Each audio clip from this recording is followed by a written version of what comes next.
Gold trusted gold buyers మీరు తాకట్టు పెట్టిన బంగారాన్ని విడిపించి ఈ రోజు ఉన్న మార్కెట్ ధరకు కొనబడను. Welcome to iDream. నేను మీ సురేఖ.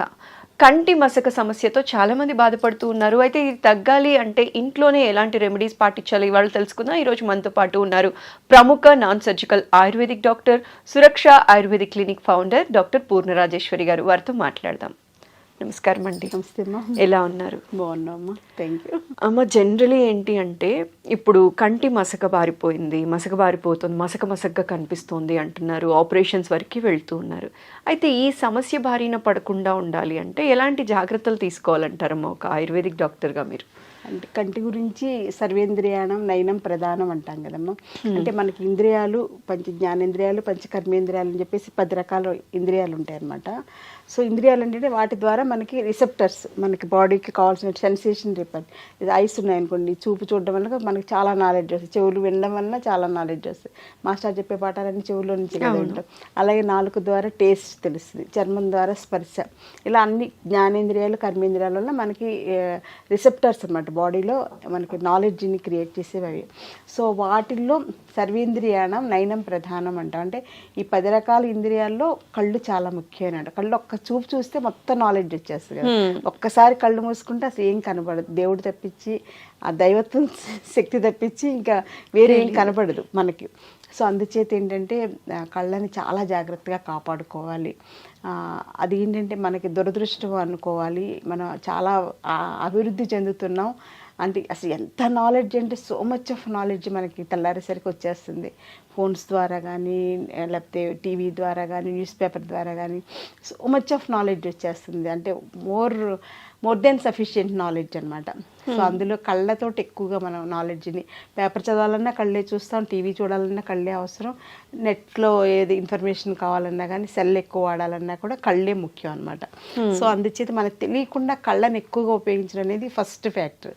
సో మనకి ఏంటంటే ఎందుకు ఇలాగ అవుతుంది కళ్ళు మసకబారటం అనే దాంట్లో కంటిని ఎక్కువ ఉపయోగించడం, ఏదైనా అతిగా మనం వాడితే అది డ్యామేజ్ అవ్వడం సహజంగా. దేనికైనా దాని లిమిట్స్ దానికి ఉంటాయి. సో మనం టేస్ట్ బాగుంది కానీ ఎక్కువ తినేసేస్తే అది డైజెస్ట్ చేయలేక పొట్ట ఎలా అయితే ఇబ్బంది పడి పైకి కిందకి వెళ్ళిపోయి వాంతులు అయిపోయి మోషన్స్ అయిపోయి నానా గందరగోళాలు అవుతాయి. ఎలాగో కళ్ళు కూడా ఎక్కువ వాడడం వలన ఆ రిస్క్ ఉంటుంది. సో అది ఫస్ట్ ఫ్యాక్ట్ మనం ఒప్పుకోవాలి. తర్వాత సెకండ్ ఫ్యాక్ట్ ఏంటంటే డైట్లో మనకి సరైనటువంటి న్యూట్రిషియస్ ఫుడ్ లేకపోవడం వల్ల కూడా కళ్ళు వీక్ అవుతాయి. కంటి రెటీనాకి కానీ, కంటి సెల్స్కి కానీ, వాటన్నిటికీ కూడా మనకి ఇంబ్యాలెన్స్ అనేది వచ్చేస్తాం సరైనటువంటి ఆహారం లేకపోవడం. అలాగే సరైనటువంటి వ్యాయామం, మనకి వ్యాయామం కూడా కంటికి స్పెషల్ వ్యాయామాలు, ఎక్సర్సైజులు ఉంటాయి. అవి కూడా మనం చేసుకోలేకపోవడం వలన కంటిని ఎలా ఉపయోగించుకోవాలో తెలియకపోవడం వల్ల, ఎక్కువగా వాడడం వల్ల కూడా డ్రైనెస్ వచ్చేస్తుంది అనమాట. సో అది కూడా ఎక్సర్సైజ్ లేకపోవడం. అలాగే 5th పాయింట్ ఏంటి, నిద్ర కూడా సరిగ్గా ఒక ప్రణాళికాబద్ధంగా సరిపడా నిద్ర, కంటి నిండా నిద్ర అంటాం కదా మనం. పెద్దవాళ్ళు వాడే ఒక్క పదం చూడండి, కంటి నిండా నిద్ర అంటే ఏంటంటే కంటికి సరిపడా నిద్రపోవడం వల్ల కళ్ళు రిలాక్స్ అవుతాయి, బ్రెయిన్ కూడా రిలాక్స్ అవుతాయి, మనం కూడా హ్యాపీగా హెల్దీగా ఉంటామని చెప్పేసి కంటి నిండా సుఖ నిద్ర అంటారు పెద్దవాళ్ళు. సో అందుచేత అది కూడా మనకి లేకపోవడానికి ముఖ్యమైనటువంటి కారణం ఏంటంటే సెల్ ఫోన్స్ అనమాట. సో సెల్ ఫోన్స్ మనకి మెయిన్ కారణం. మొబైల్కి ఒక దెయ్యం లాంటిది, ఒక ఈవిల్ లాంటిది ఏంటి అంటే సెల్ ఫోన్ అనమాట. అంటే ఎంత అడిక్షన్ అంటే ఒక్క వీడియో ఆన్ చేస్తే దాని మీద ఒక 100 వీడియోలు వచ్చేస్తాయి. వాళ్ళు ఏం చెప్తున్నారు, వీళ్ళు ఏం చెప్తున్నారు, ఈవెన్ స్పిరిచువల్ 5 minutes చూసి పెట్టేద్దాం అనుకుంటూనే అది 50 minutes అవుతుందో తెలియదు, ఎంతసేపు అవుతుందో తెలియదు. అదే దాని మీద ఈ ప్రవచనాలు చెప్పేవాళ్ళు ఏం చెప్పారని చూస్తే ఇంకోటి వచ్చేసి అలా ఇదేంటి అలా వింటూ ఇంకా నిద్ర ఉండదు, ఇంకేం ఉండదు అనమాట. సో అది మెయిన్ కారణం. అందుచేత అవి వదలడం అనేది, నిదాన పరివర్జనం అనేది చాలా ఇంపార్టెంట్. మా ఆయుర్వేదంలో ఏంటంటే ఏదైనా ఒక ప్రాబ్లం వస్తుందంటే దానికి కారణం ఏంటనేది మనకే అర్థమవుతుంది మనం దృష్టి పెడితే. అంటే యాజ్ ఏ పేషెంట్కి అర్థమవుతుంది ఎక్కడ ప్రాబ్లం ఉంది. ఇప్పుడు సపోజ్ సైనసైటిస్ కానీ, ఆస్మా కానీ ఇలాంటి ప్రాబ్లమ్స్ ఉన్న వాళ్ళకి కారణం ఏంటని ఆలోచిస్తే చలిగాలికి ఎక్స్పోజ్ అవ్వడం, వర్షానికి ఎక్స్పోజ్ అవ్వడం, లేదా చల్లటివి ఫ్రిడ్జ్లో ఎక్కువ వాడడం, కూల్ డ్రింక్స్ ఎక్కువ వాడడం, ఇవి ముఖ్యమైనటువంటి కారణాలు కదా. సో ఆ కారణాలు అవాయిడ్ చేసేస్తే వాళ్ళ సగం జబ్బు తగ్గిపోతుంది అనమాట. అలాగే కంటి చూపు మసకబారడానికి ముఖ్యమైనటువంటి కారణం ఏంటని ఆలోచిస్తే ఈ సెల్ ఫోన్స్ ఎక్కువ వాడడం, లేదా ఆడవాళ్ళు అయితే టీవీ ఎక్కువగా చూస్తూ ఉంటారు. ఇంకా అలా సీరియల్స్కి అడిక్ట్ అయిపోయి చూసేస్తూ ఉంటారు కదా. ఇవాళ ఏమైందో, రేపేమంటాడో, రేమేమవుతుందో అని చెప్పి ఏవో ఉంటాయి కదా, ఎవరి ఇది వాళ్ళది. సో అందుచేత అవి వాడడం ఒక కనీసం 50%కి ఫస్ట్ డే స్టార్ట్ చేసేస్తే తర్వాత 60%, 70% అలా పెంచుకుంటూ వెళ్ళి 10% దగ్గర జస్ట్ మనకి ఏదో ఒకటి ఎంటర్టైన్మెంట్ ఉండాలి కాబట్టి అంతవరకే బాండ్ అయిపోయి ఉండాలన్నమాట. అది ఫస్ట్ పాయింట్. ఇంకా తర్వాత ఆయుర్వేదం ఏంటంటే రెజ్యూనేట్ చేసేటువంటి గుణం ఆయుర్వేదం ఒక్కదానికే ఉంది వైద్యానికి. మీరు బయట ఇచ్చేసిన రిపేర్ చేస్తారు. డాక్టర్స్ బయట ఏంటంటే జ్వరం వస్తే దానికి పారాసెటమాల్ టాబ్లెట్స్ ఇవ్వడం ఇలాంటివి ఏవో చేస్తారు, లేకపోతే యాంటీబయాటిక్స్ వాడతారు, లేకపోతే స్టెరాయిడ్స్ వాడతారు. ఇంకా అవసరం అంటే సర్జరీ చేసి రిపేర్ చేసేస్తారు. ఆ శాస్త్రానికి అంతవరకు లిమిటేషన్ ఉంది. కానీ ఆయుర్వేదానికి అలా కాదు. ఆయుర్వేదానికి ఏంటంటే లైఫ్ని ఇచ్చేటువంటి శక్తి ఉంది. అంటే రెజ్యూనేట్ చేసేది, రిపేర్ చేసేటువంటి శక్తిని 10 times మనం పెంచుకోవచ్చు అనమాట. రెజ్యూనేట్ చేయడం అంటే రీజనరేట్ చేయడం. కంటి సెల్స్ ఇప్పుడు మనకి ఇవి రెటినా సంబంధించిన సెల్స్ అని చెప్పేసి, లేకపోతే లెన్స్లో డ్యామేజ్లని, ఇవన్నీ కూడా మళ్ళీ మన సెల్స్ని రెజ్యూనేట్ చేసే శక్తి ఆయుర్వేదంలో ఉండేటువంటి మెడిసిన్స్ కానీ ఆయుర్వేద పంచకర్మ ట్రీట్మెంట్స్ కానీ ఆ శక్తి ఉంది. కాబట్టి మా దగ్గర ఇప్పుడు మయోపియా, కంటి చూపు మసకబారంతో వస్తుంటారు కదా, లాంగ్ సైట్, షార్ట్ సైట్ అని, వాటిని కూడా మేము ఆయుర్వేదిక్ పంచకర్మ ట్రీట్మెంట్స్ తోటి అక్షి తర్పణం అని, ఆస్ట్యోతనం అని, నస్యకర్మ ఇలా రకరకాల ప్యాకేజెస్ ఉంటాయి.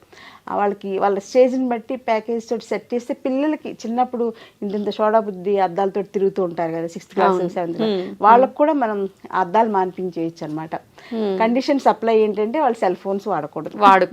పుస్తకాలు చదువుకోవచ్చు, స్కూల్లో బుక్స్ చదువుకోవచ్చు, కానీ సెల్ ఫోన్స్ వాడడం, టీవీ 100%. అప్పట్లో పాత రోజులన్నీ టీవీ చూడొద్దని చెప్పాడు.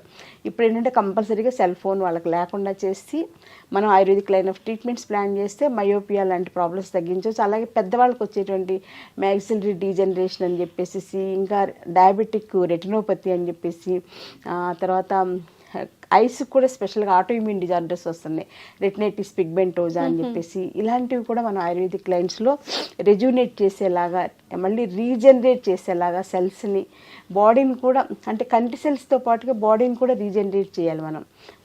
కంటిలో ఒకటే బాగు చేస్తే సరిపోదు అనమాట. కొన్ని కేసులకి శరీరంలో ఉండేటువంటి మిగిలినటువంటి సిస్టమ్స్ డీజనరేషన్ కూడా రీజనరేషన్ చేసేలాగా ఆయుర్వేదిక్ లైన్స్ బ్రహ్మాండంగా చేసుకోవచ్చు. సో అంటే ఆయుర్వేదం అనేది ఏదో చిట్కా వైద్యమో లేకపోతే ఏదో చిన్న మందులు వాడేస్తే సరిపోతుంది అనేది ప్రివెంటివ్ కేర్లోకి వస్తుంది. గృహ వైద్యంగా ప్రివెంటివ్ కేర్గా మనం అలా చేసుకోవచ్చు. కానీ అట్ ది సేమ్ టైం ఎంత బ్యూటిఫుల్ ప్రాబ్లం అయినా సరే అంటే అసలు నా జీవితం నాకు 81లో ఆయుర్వేదం నా జీవితంలోకి ఎంటర్ అయింది. నేను 81లో మెడిసిన్ జాయిన్ అయ్యాను. మా బ్యాచ్ నుంచి ఎంసెట్లో ఎంట్రన్స్ పెట్టేసి సెలెక్షన్ అనేది స్టార్ట్ చేశాను. ఆ రోజు నుంచి ఇప్పుడు 2024 అంటే మోర్ దెన్ నియర్లీ 45 years అయిపోయింది. ఇంకా నాకు ఆయుర్వేదం నేర్చుకోవాలి, ఇంకా దాని మీద రీసెర్చ్ చేయాలి, ఇంకా పేషెంట్స్కి ఏదో చేసేసేయాలి, ఆయుర్వేదం వల్ల మంచి రిజల్ట్ ఇవ్వాలి, బెస్ట్ రిజల్ట్ ఇవ్వాలి, అన్నీ తగ్గించేసేయాలి, అంటే అనారోగ్య సమస్యలతో ఎక్కువ మంది బాధపడకూడదు చేసేయాలంటే including cancer. So autoimmune disorders కానీ ఇంక్లూడింగ్ క్యాన్సర్ అనేవి భయంకరమైనటువంటి వ్యాధులు, డయాబెటీస్ కన్నా చాలా పెద్ద ప్రాబ్లమ్స్ అన్నమాట. ఇప్పుడు వాటికి కూడా నేను ఆయుర్వేదిక్ లైన్స్లో బ్రహ్మాండంగా చేస్తాను. అలాగే సెరిబ్రల్ పాలసీ పిల్లలు, నడవలేని పిల్లలు, మాటలు రాని పిల్లలకు కూడా మంచి మంచి ట్రీట్మెంట్స్ తోటి 3 to 6 monthsలో నార్మల్ చైల్డ్ అవుతున్నారు. సో ఇలా రిజోనేట్ చేసేది, రీజనరేట్ చేసేది, డీజనరేషన్ తగ్గించేటువంటి వైద్య వ్యవస్థ ఏది అంటే ఆయుర్వేదం. సో ఎందుకంటే అది దైవానికి సంబంధించిన వైద్యం కాబట్టి, దేవలోకంలో ఉన్నటువంటి వైద్యాన్ని భరద్వాజ మహర్షి మన భూమి మీద తీసుకొచ్చారు. అంత గొప్ప శాస్త్రం కాబట్టి అందులో అంత వైబిలిటీ ఉంది. ఇన్ని 5000 సంవత్సరాలైనా ఛాలెంజింగ్గా ఇప్పటికీ బ్రహ్మాండంగా చేస్తున్నాం, సర్వైవ్ అవుతున్నాం. ఇప్పుడు మళ్ళీ మనకి గవర్నమెంట్ మోడీ గారి సపోర్ట్ చాలా బాగుండటం వల్ల ఆయుర్వేదానికి గోల్డెన్ పీరియడ్ ఆఫ్ ఆయుర్వేద అనేది ముందు నా కళ్ళకైతే బాగా కనిపిస్తుంది. సో కంటి చూపు మీరు అడిగినట్లుగా మసకబారడం, వీటికి సింపుల్ రెసిపీస్ ఇంట్లో చేసుకునేది ఏంటి అనేది మనం గృహవైద్యంగా కూడా కొన్ని చెప్పాలి. ఎందుకంటే అవి పాటిస్తేనే వాళ్ళకి దాని మీద నమ్మకం అనేది కలుగుతుంది.